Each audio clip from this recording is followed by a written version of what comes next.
Hi guys, this is Teacher Chris and welcome to our online class.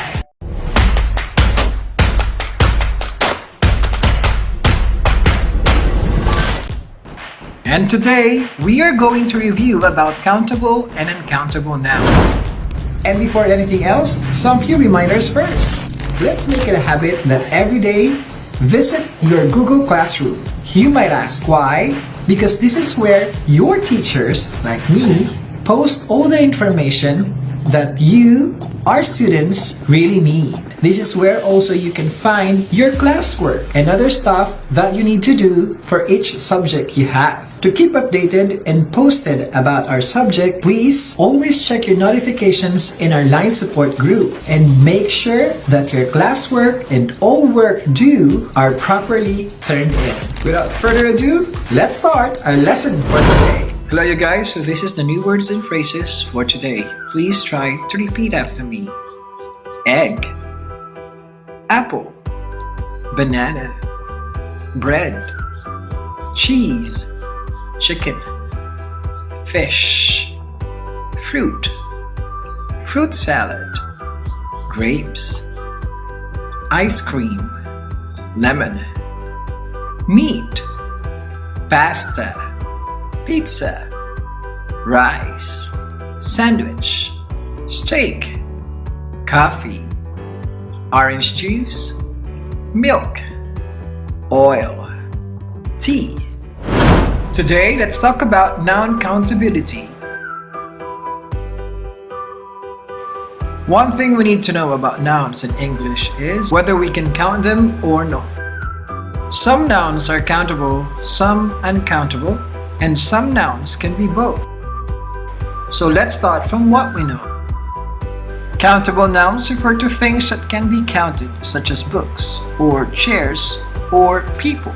And they have both singular and plural forms. For countable nouns, we can answer the question how many with a number. How many courses are you taking this semester? I'm taking 4 courses. Most nouns in English are countable. Uncountable nouns often refer to abstract concepts, such as love, wealth, music, and hunger. Uncountable nouns also refer to things that are made up of parts too numerous or small to count. Academic examples of uncountable nouns include knowledge, information, and evidence.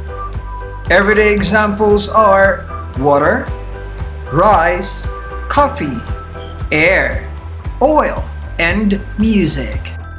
Uncountable nouns do not have a plural form. For example, we say information, but not informations. Uncountable nouns thus take the singular form of the verb. Different quantifiers are used with countable and uncountable nouns. For countable nouns, you can use no, none, few, a few, some, many, most, a lot of, all. For uncountable nouns, we can use no, none, not much, little, some, a lot of, all. Notice the difference. Few is used with countable, but little is used with uncountable. For example, we conducted a few experiments. There is little experimentation in this area. So when and how do we use some? Use some to describe an amount that is not big and not small. You can use some with countable and uncountable nouns. Take note guys, we use some for both countable and uncountable nouns. Just like the following example. We've got some bananas. We've got some bananas. Bananas over here is an example of countable noun. There's some juice in the fridge. There's some juice in the fridge. Juice over here is an example of uncountable nouns. You can also use some when making offers or requests with countable and uncountable nouns. Again, we use some when we're making offers or requests with both countable and uncountable nouns. Just like the following example. Would you like some chips? This is an offer. Can I have some pasta? Can I have some pasta? So this example is a request.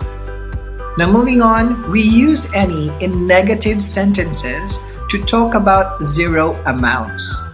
Again, for negative sentences and to talk about zero amounts, you can use any with both countable and uncountable nouns. Again, we could also use any for both countable and uncountable nouns. Just like the following examples. There aren't any vegetables. There aren't any vegetables. We haven't got any bread. We haven't got any bread. Bread right over here is an example of uncountable noun. We use any with uncountable and uncountable nouns to ask about quantity. Again, we use any for both countable and uncountable nouns to ask about quantity. Just like the following example. Have we got any milk? Have we got any milk? Milk right over here is an example of uncountable noun. Are there any eggs in the fridge? Are there any eggs in the fridge? Eggs right over here is an example of countable nouns. Now, for much and many, we use how many or how much to ask about quantity. Use how many for countable nouns and how much for uncountable nouns. Just like the following example. How many minutes do you cook pasta for? How many minutes do you cook pasta for? So minutes over here is an example of countable noun. However, right over here, how much pasta do Italians eat? How much pasta do Italians eat? Use not plus many for countable nouns and not plus much for uncountable nouns. So talk about small amount of something in negative forms. Italians don't eat much meat. Italians don't eat much meat. There aren't many eggs in the fridge. So this one is in negative form. This one is in interrogative or in question form. And there you have it, guys. We have come to the end of this video. I hope you guys learned so much in our class today. And I hope you guys are staying safe and healthy at the other side of the screen. So guys, as I always tell you every day, please, if you don't need to go out, please stay at home. Stay put there, learn a new skill, help around the house, do some chores. And make sure to make your body strong and healthier. So this has been Teacher Chris, and this is Fundamentals of English, course code EN21101. So guys, I'll see you in the next one. Goodbye!